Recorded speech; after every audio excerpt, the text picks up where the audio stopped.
Ah, voilà, moi. Euh, alors, je veux parler du petit outil aujourd'hui. Euh, Tout d'abord, peut-être la question pourquoi utiliser un génome de référence. Une fois que vous avez pensé les échantillons, vous pouvez soit essayer d'aligner les lectures euh, de nouveau, c'est-à-dire créer en génome seulement à partir des lectures que vous avez, mais ça nous aide pas grand-chose dans un contexte clinique, puisque vous ne pouvez pas détecter des variants ou annoter les génomes. Par contre, vous pouvez très bien aligner des reads contre un génome de référence, et à ce moment-là, vous avez effectivement la possibilité de euh, comparer avec ce que vous avez maintenant contre d'autres sources. Voilà. Donc, on a un génome de référence pour l'homme depuis à peu près un quart de siècle.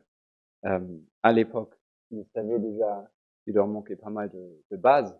Donc, ils avaient une très bonne une assez bonne estimation de la taille totale de génome humain, mais il en manquait pas mal. Il y a plusieurs révisions de ce génome. Donc on a le H19 qui est encore utilisé de temps en temps, mais probablement vous travaillez aujourd'hui avec le H38, où il y avait très peu de manque comparé au début, mais on restait quand même.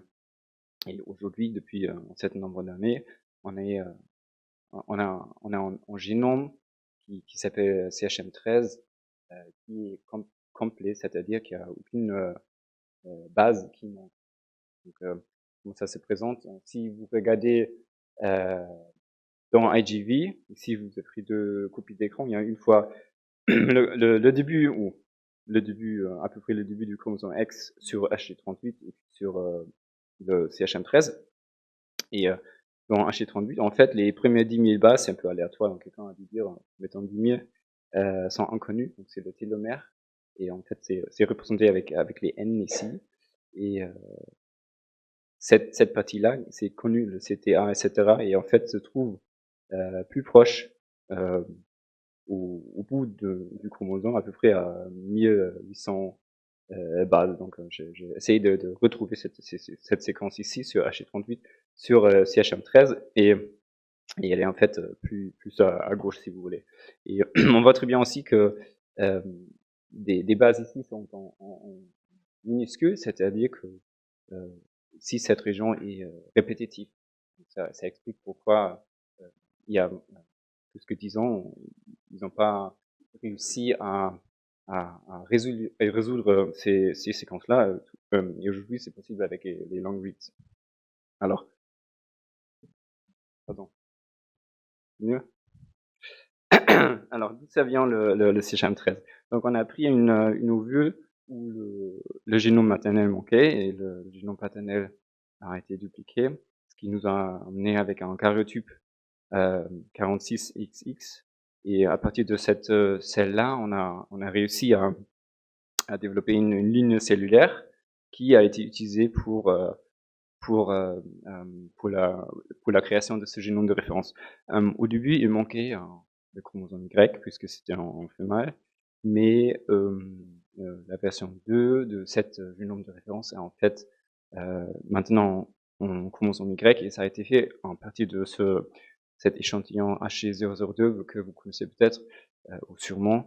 Et donc on a juste séquencé le chromosome Y de cet individu-là, et puis on l'a rajouté.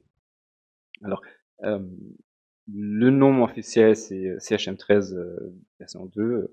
Il y a aussi la nomenclature de l'Université de Californie qui est HS1, qui est un peu plus courte et que vous trouvez aussi de temps en temps. Alors, ils ont utilisé plusieurs technologies. Comme je disais tout à l'heure, euh, le séquençage du télomère à télomère est seulement possible avec les lectures longues. Euh, L'assemblage, c'était surtout basé sur les lectures de PacBio, mais il y a certaines régions dans le génome qui sont toujours très très longues et qui n'étaient que solvables avec des lectures longues de Oxford Nanopore. Donc ils ont pris plusieurs technologies et puis finalement assemblé le génome final. Alors qu'est-ce qui change comparé au HC38? On a à peu près 2 millions de bases qui sont ajoutées ou corrigées, évidemment autour des centomères, des télomères, et puis il y a certains bras de certains chromosomes qui sont complètement résolus maintenant. Heu, il y a à peu près 3 000 de gènes qui sont ajoutés, et puis il y a quelques millions quelques mille de transcrits qui sont aussi ajoutés, et puis on se retrouve avec beaucoup moins de problèmes. Il n'y a pas seulement des bases qui n'étaient pas inconnues, mais on sait aussi qu'il y a des bases dans la H38 qui sont juste fausses, qui ont été corrigées. Hem, il y avait une étude qui avait essayé de voir si l'alignement du même données brutes contre en génome CHM13 va améliorer la détection ou les variants ou l'aliment en soi. Donc ils ont pu trouver qu'en fait, il y a beaucoup moins de fausses variants et beaucoup plus de trouvailles si vous alignez les mêmes données contre le CHM13.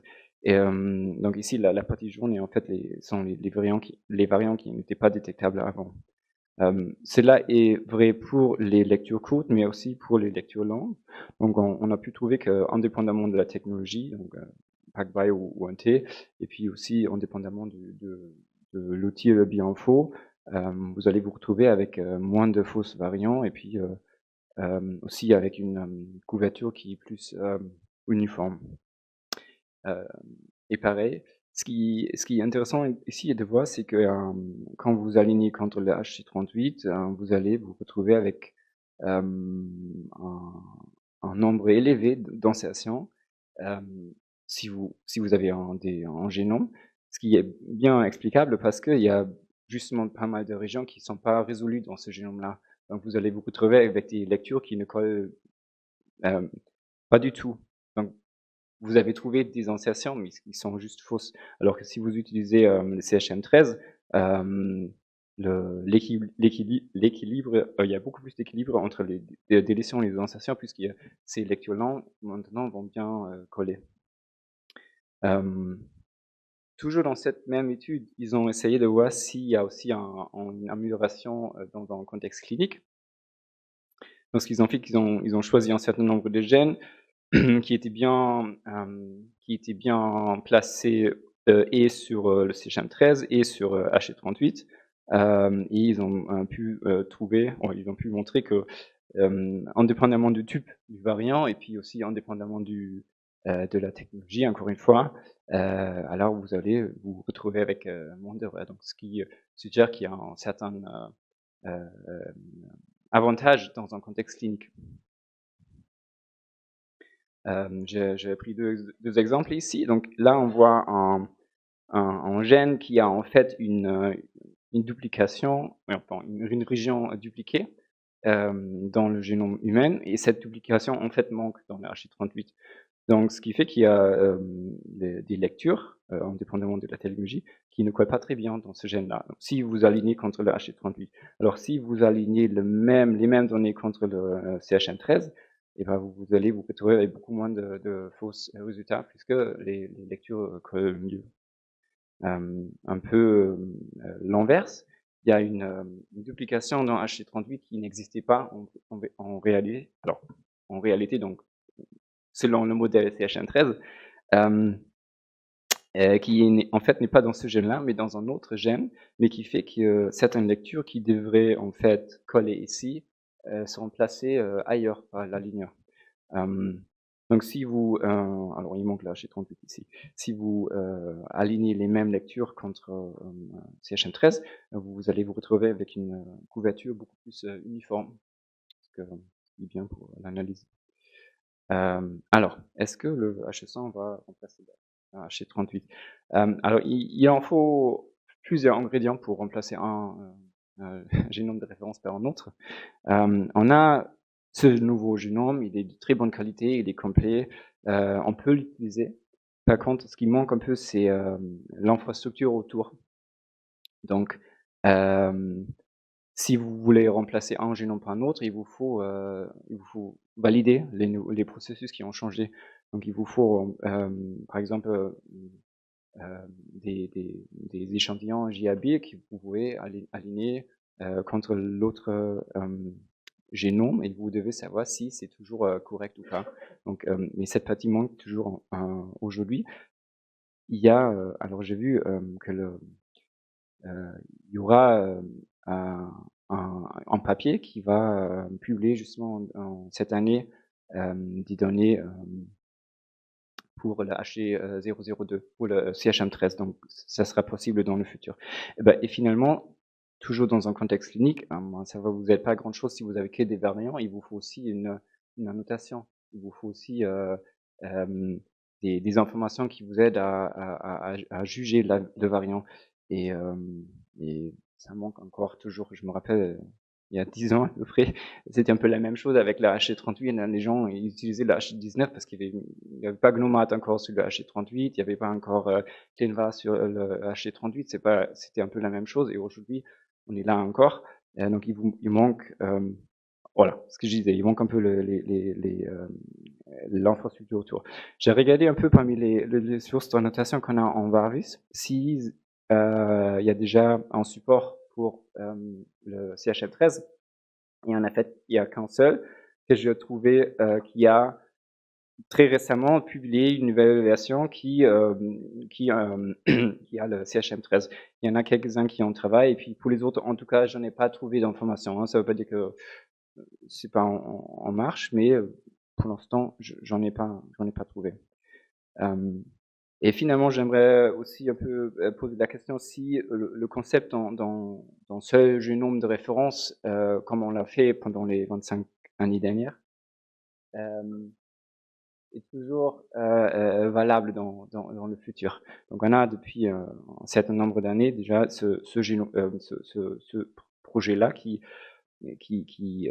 part de l'idée qu'on est assez divers, que la diversité humaine peut-être mieux représentée par plusieurs génomes, par plusieurs haplotypes. Donc, c'est-à-dire si peut-être il valait mieux aligner un échantillon dans certaines ascendances contre un génome de référence de la même ascendance. Donc l'idée, c'est qu'on a une centaine de génomes de référence, si vous voulez. Donc, bien que ceux-là ne sont pas TTT, il se pose un peu la question si le CHM13 va avoir la même place, la même importance comme le HC38 aujourd'hui. Voilà, pour résumer, on a ce nouveau génome de référence qui est absolument utilisable, qui devrait augmenter la qualité aussi dans un contexte, le rendement, je veux dire, qui devrait augmenter le rendement dans un contexte clinique.